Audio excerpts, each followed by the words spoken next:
morning and good afternoon and a very good evening to you, the good people of the tube. Hope you're well today, hope you're feeling grand and all is well in your world. Hi there. Today's video, everybody, is an investigation of sorts, if you will. Get your Sherlock Holmes hats and a pipe and a violin and let's get on it. I've gone posh, I don't quite know why, but let's go with it. Anyway, by the way, I'm down here today, not up there. Where's up there? I don't know what about. Anyway, yes, title of the video, RMG Marshall cabs really that bad? No, is the short answer to that question. But we will investigate this thoroughly today. So, Marshall MG cabs get a really bad rep online. And people just say avoid them. They've got, like, you know, weak fridge magnets and the speakers sound rubbish. They don't have any bass, they don't have any mids, they don't have any presence, they don't have this, they don't have that, they don't make you a cup of tea in the morning, never write when they go on holiday. You know, a lot of this kind of stuff. There's a lot of negativity towards these cabs in one way or another. And as a result, they're stupidly cheap, which is really good for us.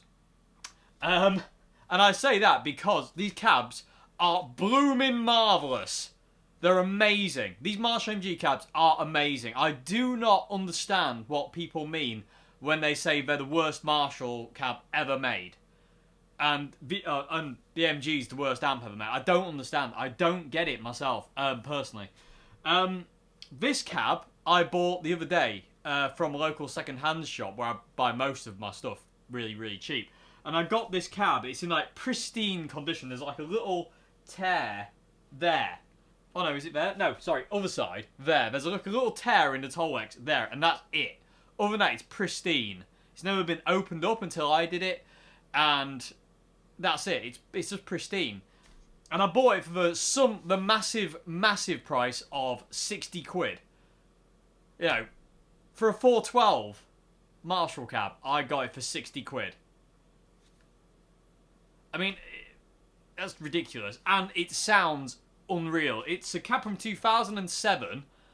But it just sounds amazing. Absolutely amazing. So let's do some tech specs before we start, you know, playing and making noise through it. The tech specs are, it's got 4 Celestion 12-inch custom voiced MG speakers in it. So there's 4 12-inch speakers.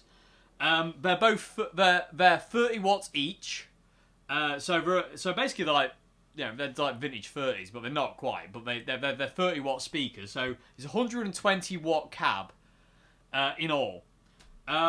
The actual case, the actual kind of box, is a 410 box. It's really tiny. If you kind of see relation to the JCM 900s here, these cabs are smaller and the speakers are closer together. And as a result, I actually find these amps sound tighter.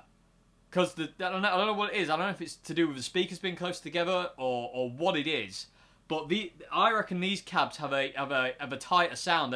The JCM 900 cabs are a lot more loose. They've got a lot more kind of sag and kind of like air about them. Whereas these cabs are dead immediate and really to the point. And I love them to bits. Actually, in all fairness, since getting this one, I have the overwhelming urge to go back to using these cabs. So tech spec 30 watt 12-inch speakers, custom voiced Celestians. They're amazing. Yes, the magnets in them aren't heavy. The cab is really light, which is really good if you've got a bad back like me. The cab is stupidly light. It's so light because of that. They don't have heavy magnets in them. So it's not a boat anchor, but that's really cool. It doesn't matter. I think I've waffled on enough, actually. Is there anything else I need to say? I'm going to be using a Marshall MG 100 head through it today as well, matching head with the cab. Well, kind of, actually. This is actually the chassis out of the 100 watt combo. And as a result, it's got more mids. But anyway, enough waffling. Let's make some noise with this cab because it sounds immense. I'm going to turn the room mics off and let's hear the close mic because that'll give you a kind of a better approximation of what's actually going on. And does it lack mids? Does it lack bass and does it lack character? Let's find out, shall we? Because I don't believe it does. I reckon it sounds just cool. And then also at the end of it, at the end of this video, what I'm going to do is I'm going to do a comparison quickly between my JSM 900 A cab to this cab, and let's see if we can hear any difference. Well, there will be a difference, but you know, what's the difference, and does it really matter? Because these cabs are an absolute bargain. If you can find one and you're in the market for a 412, get one. They are amazing cabs. They last. They are solid. I read online people say, "Oh, I broke mine." What did you do? Set it on fire? Run it over with a steamroller? How did you destroy it? I've had my other Marshall MG A cab I've had since 2004, and it's been used pretty much every day. And it's like, you know, it doesn't even show any signs of like crapping out or anything like that. So it's like, you know, what did you do? Did you run it? Yeah, like did you run it over with a steamroller, Austin Power style? Anyway, enough waffling. I think that's enough talking for now. So that's the tech specs. Awesome cabs. That's all we really need to say. So let's make some noise. I'm going to use my Oswald Telecaster today as I'm a little bit massively in love with it. And I'm just going to go straight in. No pedals. The intro jam was using my pedal board, mainly the Jackhammer and the DS2. But for these next examples, you're going to hear I'm literally just going to go straight into the amp. No pedals. Yeah, so enough waffling, Dave. Shut it. And let's make noise.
Okie dokie, so, the clean channel has the bass off, just so you know. The settings for the amp are in the description box below. I was messing around with the bass on the distortion, OD2. I started off with the bass at half, it went down to a quarter, and now it's off on 0. That blues jam at the end was just on, the bass was on 0. But there's so much definition in the sound. And that's what people say does this cab and this amp doesn't have. And it's like, well, it does. I can hear all the strings there. And, so I honestly do not understand where the MG cab gets such a bad rap from, because it sounds immense to me. In the room as well, it sounds mega. It sounds humongous in this room. It's such an amazing sound. Just going to stop it from hissing at me. But I love it. It sounds so, so good. This combination, the MG heads and the MG cabs, I just don't think you can go wrong. I really don't think you can go wrong. It's so cool. And I say the cab being really light is just an added bonus as well, especially if you put it on wheels. It just makes it ridiculously portable. Is there any downsides I can think of? Downside is if you have a full-size Plexi, they tend to look a bit silly sat on top of this cab because they overlap it. But that's just an aesthetics thing, to be honest with you. That shouldn't really get in the way of if it sounds good, what does it matter if it looks a bit silly? You know, but yeah, anyway, I do not understand. I mean, people of the tube, what do you think to the sounds that just happened? I went through clean, OD1 and OD2 on the MG, straight through this cab, and I say we're micing the top left speaker. I wish I could have mic'd all four actually, but such is life. But it does sound immense. That the speakers in this cab are so cool, and this one hasn't been broken in at all. I can hear these speakers sound very unplayed in. They're not as they're a little bit. They're not as warm and as worn in as my first ever cab, my first MG cab that's in the other room. They're not as warm sounding as them, but they still sound immense. So I just don't understand where this bad rap comes from. I really don't understand it. I don't get it. People of the tube, like I say, what do you think to that sound? I mean, does that, you know, is it missing something to your ears? Is that sound missing something, or does it have it? Again, bearing in mind I'm dialing it into the way I like it. So, you know, take that into consideration when you kind of like, you know, when thinking about the sound. Like, I'm not dialing it into kind of, I'm dialing it to my preference, not kind of anybody else's, so to say. So just take that into consideration. You know, because it might not be set up the way you like it. You might want a bit more mids or treble or whatnot. But yeah, I mean, I think it sounds absolutely brilliant. And for 60 quid, I mean, come on. You can get an entire MG setup. I saw an MG double stack for sale the other day for £280 on eBay. 280 quid for a double stack MG setup. I used to gig with a double stack as well, the MG double stack, and it was just huge. It sounded so... It was such an amazing setup. But yeah, anyway, okay, so let's move on to comparison time, shall we? So let's compare this MG cab to this JCM 900 A cab. So basically, that A cab and this A cab will play through. And I'm just going to play some big open chords on OD1. I'm going to put the bass... Yeah, I'm going to play some, basically, with this sound. Which is slightly broken up. Would it be better clean? I think it'd be better clean, actually. So... Yeah, let's turn the reverb off as well. Really, really dry.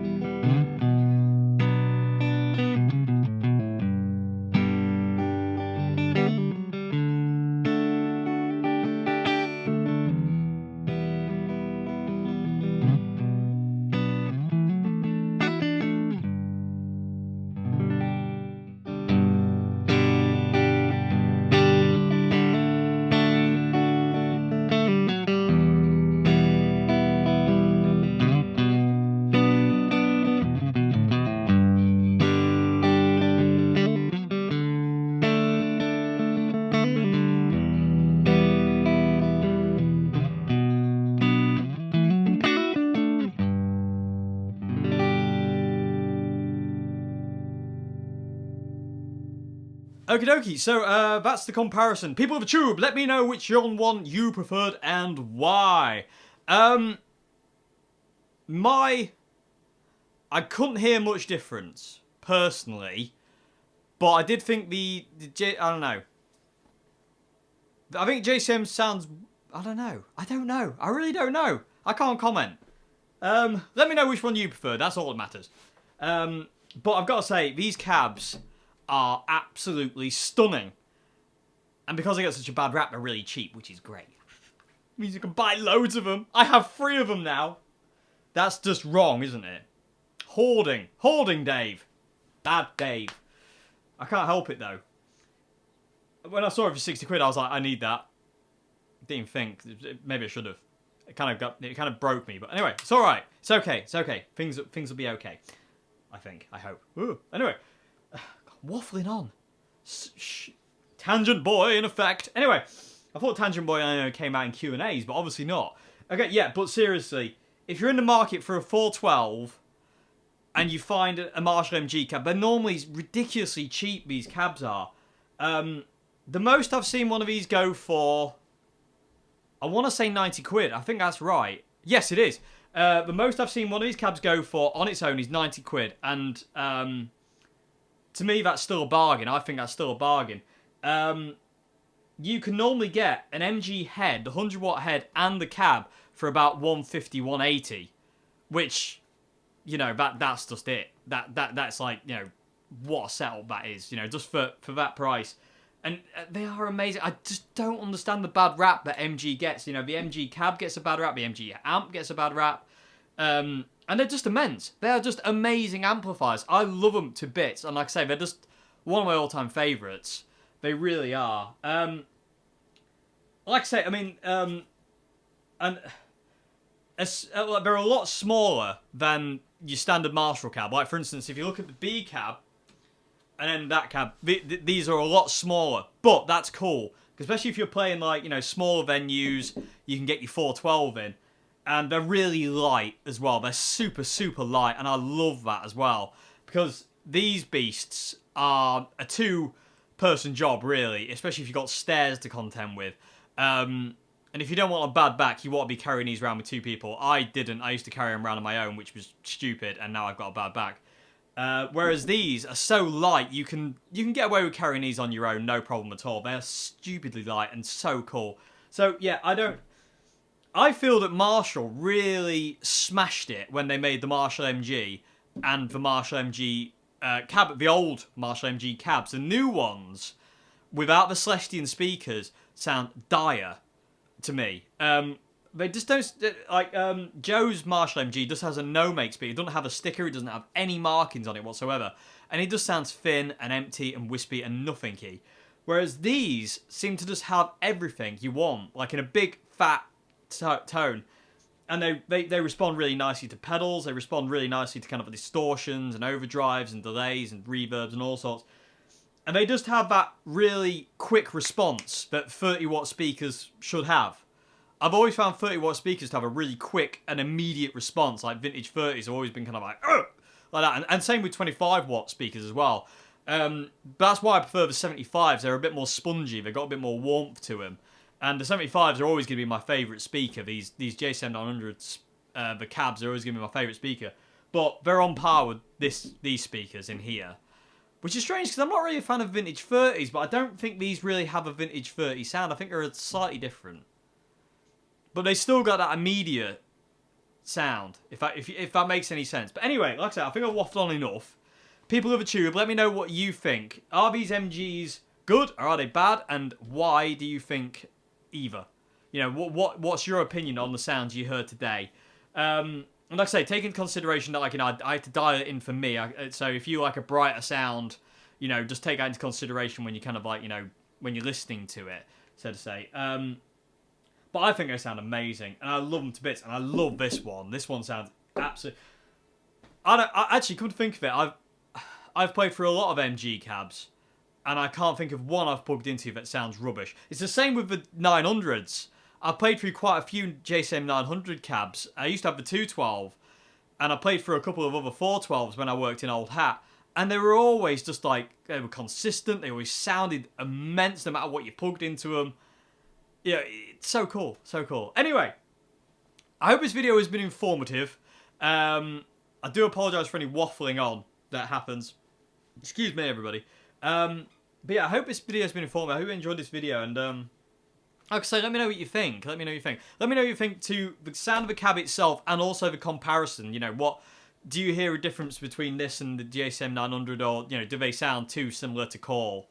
You know, because I feel they sound a bit too similar to Call, really. I mean, I don't know, but the 900 sounds a little different, but I think that's due to the speakers being further apart. But I really don't know. I really don't know. They both sound amazing at the end of the day, and that's all that matters. If it sounds good, it is good. That's all that matters.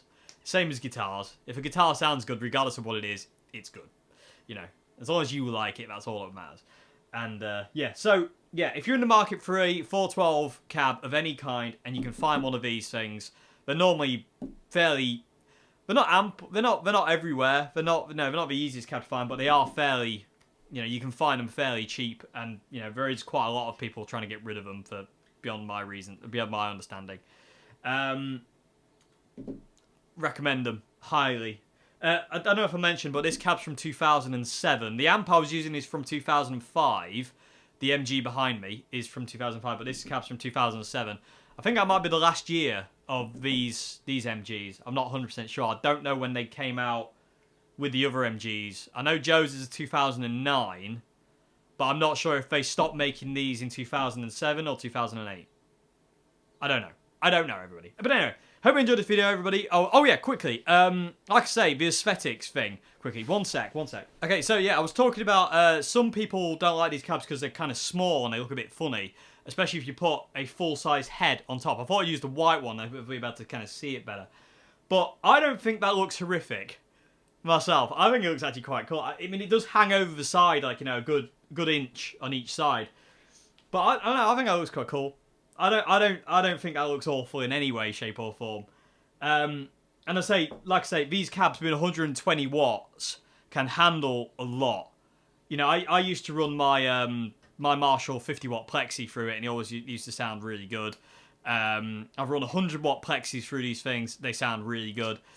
Cranked to the teeth as well, and they go stupidly loud. That is another thing.